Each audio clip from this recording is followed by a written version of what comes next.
નમસ્કાર, વિરાટ સમાચારમાં આપનું સ્વાગત છે। તળાજાના નેસ્યા ગામે આજે લોહિયાળ જંગ ખેલાયો હતો।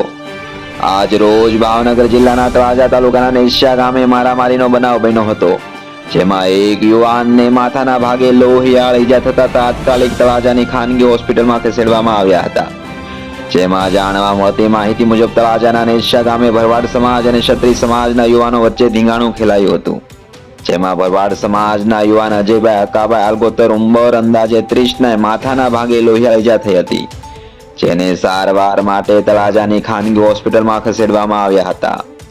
આ સાથે સામા પક્ષે કોઈને ઈજા થઈ કે નથી તે જાણવા મળ્યું નથી। વધુમાં ઈજાગ્રસ્ત શું કહે છે તે સાંભળીએ તેમની પાસેથી। આ બનાવમાં સાચી હકીકત શું છે એ પોલીસ તપાસ બાદ જ ખબર પડશે। આવા સમાચાર સાંભળવા માટે અમારી ચેનલને લાઈક કરો, શેર કરો અને સબસ્ક્રાઇબ કરો। આભાર। જી આપનું નામ?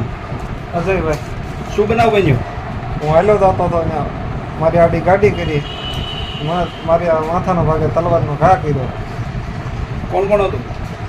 મહિપાલ, યુવરાજ, વિજેન્દ્ર, દિગ્વિજય, ગામનું નામ? મેસિયા। તમારે અગાઉ કંઈ માથાકૂટ થયેલી ને? નહીં, અગાઉ કઈ માથાકૂટ થઈ ગઈ।